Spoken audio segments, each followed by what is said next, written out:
Hey, you. Yes, you, my hurried child. You rush through the street like a cyclone.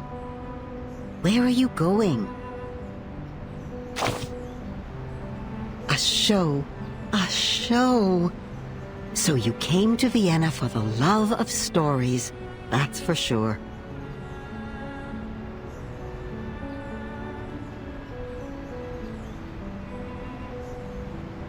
Then this is just the right place for you.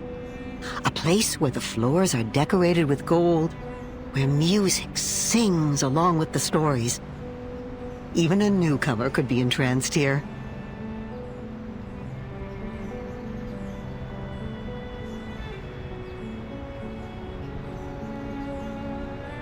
Oh, listen to me.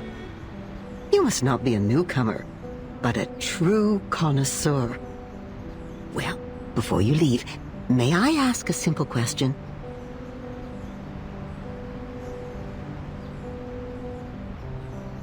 Which act in a show do you prefer?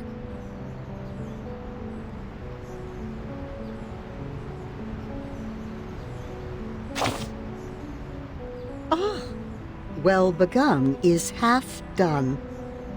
You're always right to the point. We should know how a story starts and when we have stepped onto the path of fate.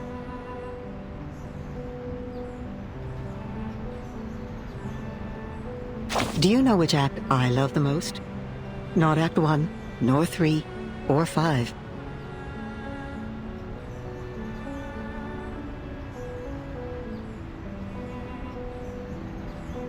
But 6. Oh, Act 6, my dear. That's the best part. The part in which the king picks up his fallen head.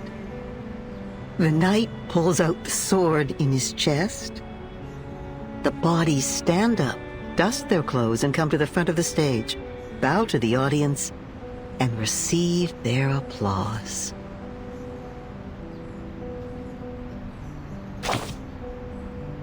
Yes, it is. My child, that is precisely when the real show begins.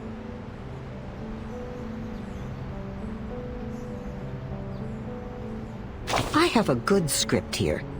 Let me put on my glasses. Let's start from Act 6. The princess, a nightingale decorated with diamonds, an opera singer taking center stage, steps into a building of gray and white diamond patterns.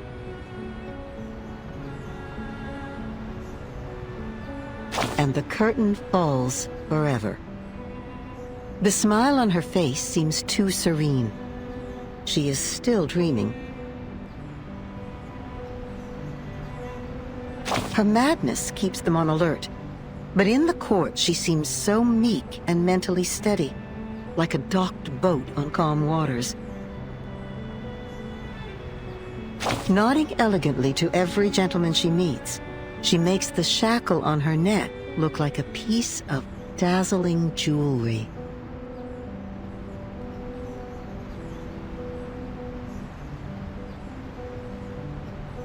Next page. Oh.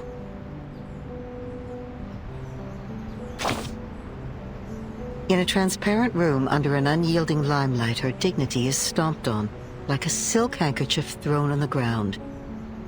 They smash her crown, forcing her to pay for her madness.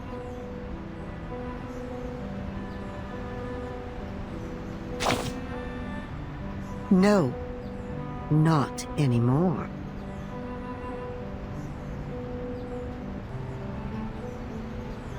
Sleep, she said to me. Sleep. If that's what she said, then I don't need to wake up.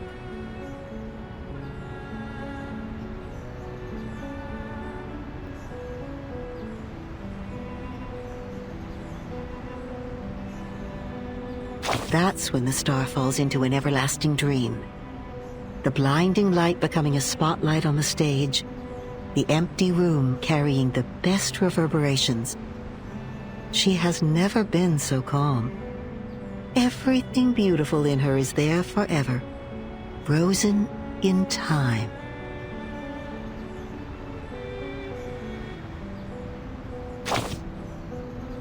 Or found eternal peace.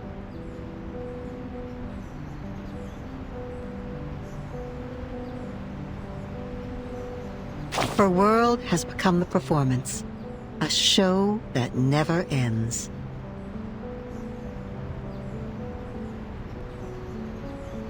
I'd say she's a great actress, isn't she?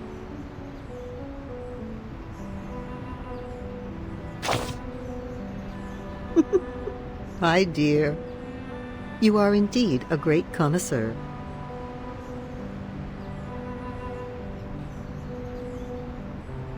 Only one act of a play can't tell a good story by itself.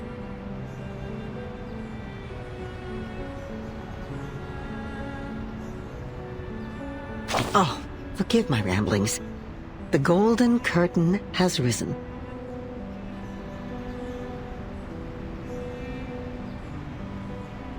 Fix your collar, darling, and keep moving forward.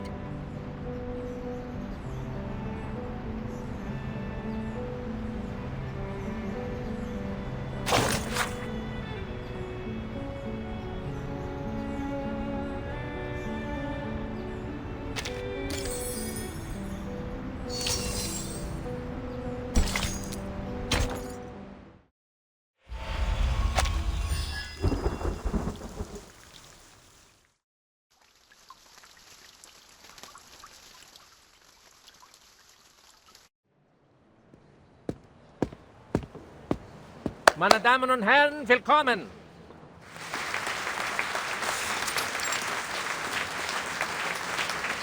On behalf of the General Medical Association of Vienna, I would like to thank you all for attending this demonstration conference. It is a great honor. As we can see, dear friends, the era of science has arrived. The era of man has arrived. Today, we will share the honor of witnessing the advancement of technology, its contributions to medical science, and even the world. Now, please allow me to introduce the patient again, Miss Isolde von Dietersdorf. This lady has selflessly volunteered for the experiment, and in return will receive a healthy mind in no time.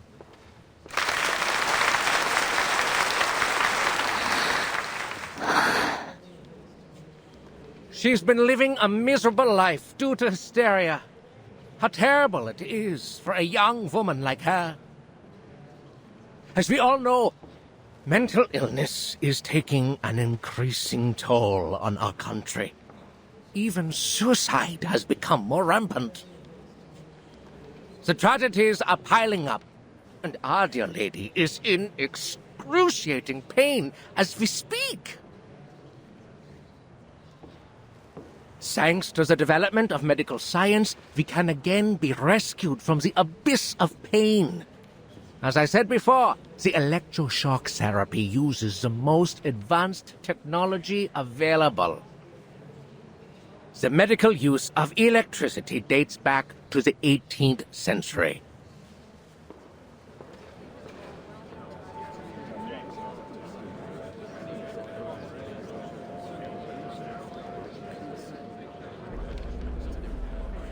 Isolde? The youngest daughter of the Dietersdorfs? Oh, no wonder she volunteered. The treatment should do wonders for her. You know there's something wrong with that family? I heard her mother stabbed old Dietersdorf in the temple with a brass needle and killed every maid in the room. That thing's even made it into the curio market. I heard not even the Lord's water could clean the blood off it. The family seems to be cursed. So far, no one's ever lived past the age of 40. In fact, the girl had a sister who died very young, and now her brother, I read in the papers that he killed himself, right? Well, the artist did what an artist would do. He wrote a sad poem and then set fire to his paintings, together with himself. You know what? My uncle works for the police. He showed me the autopsy report. The truth is, Theophile shot himself. He was killed by a bullet. Gosh! Good thing he didn't have to suffer all that pain before he died. Poor boy, he was so talented and handsome. But the girl, oh, she's less fortunate. Fainted at her only brother's funeral, didn't even get to see him one last time. I hope the latest treatment will alleviate her suffering. Lunatics. The whole family is a bunch of lunatics. Manners, sir. This is Vienna where we call these poor people arcanists. I sincerely hope that Isolde can put an end to her miserable nightmare. After all, she is one of the most talented opera singers in Vienna. Just like her mother. You know what they say? Talent and hysteria go hand in hand. Think about it. They both come from the mind.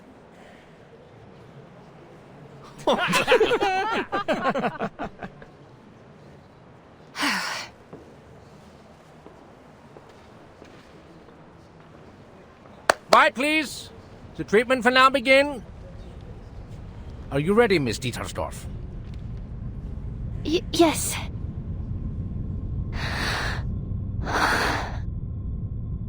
I'm ready. Please.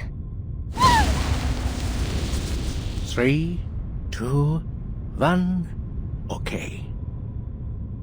Calm down, my lady. Just hang in there, okay? The treatment will work. Perseverance is a virtue. I don't think the electroshock is causing the pain you seem to be experiencing. Don't let the imaginary fear get the better of you.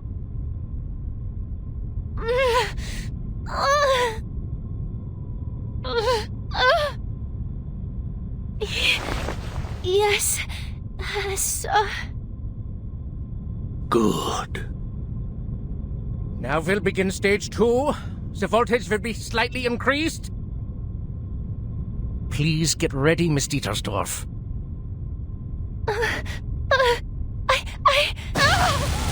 No! Stage 3, an even higher voltage.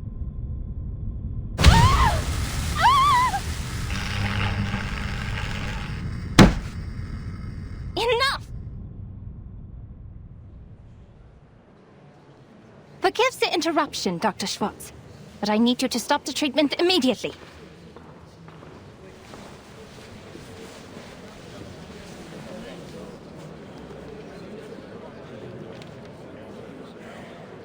I can't help but to question your methods, as well as the methods of the General Medical Association.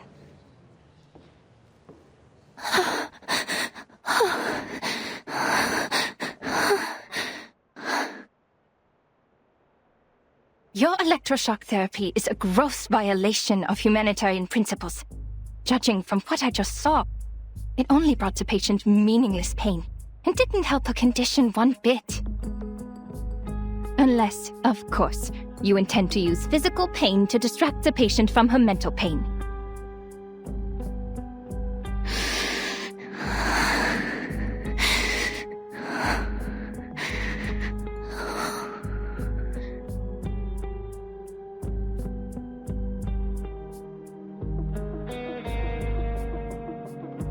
Even though this is a conference meant for conversation, you're being a little rude. The new electroshock therapy is not what you know from the last century.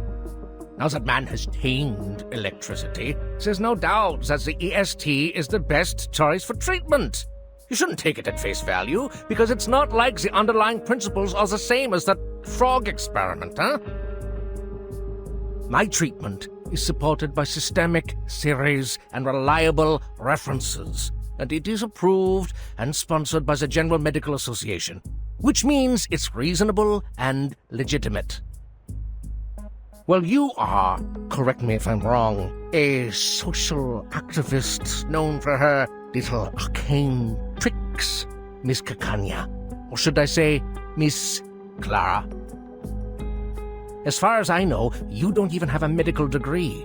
Besides your so-called art movement. This secession, is it? It confuses me, really. Anyway, in order to have a more professional conversation, I suggest we talk later. You know, after you get a medical license.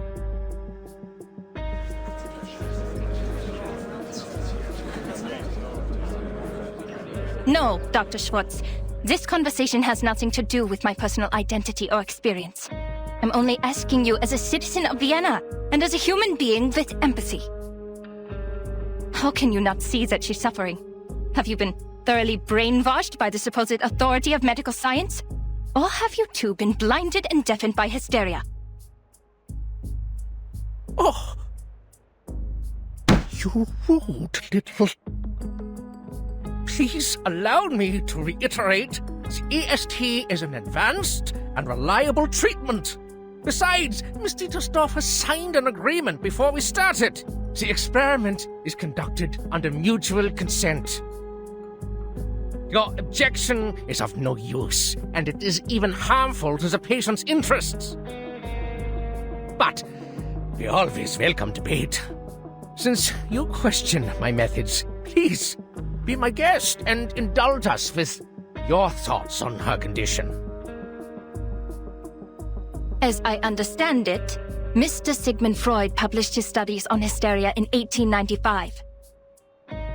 He believes that hysteria was a psychological disorder caused by problems in the nervous system. It was not a simple organ disease. His trauma theory explains that the patient's personal life experiences were the real cause of the disorder, affecting the patient in subtle ways. It makes much more sense to analyze the patient's traumas than to harm their body. As to whether his theory is advanced enough, you can read The Totem and Taboo, which he published last year. What?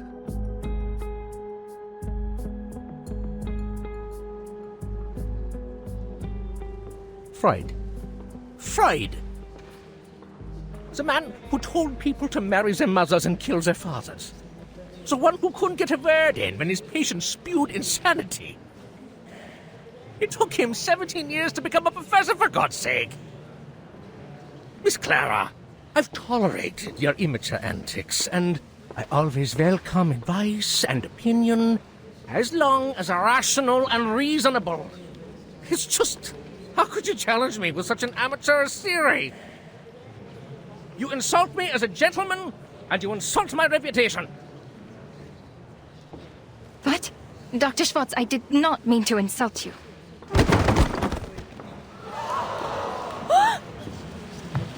Miss Dittersdorf, she's unconscious. How? Get her off the chair, now!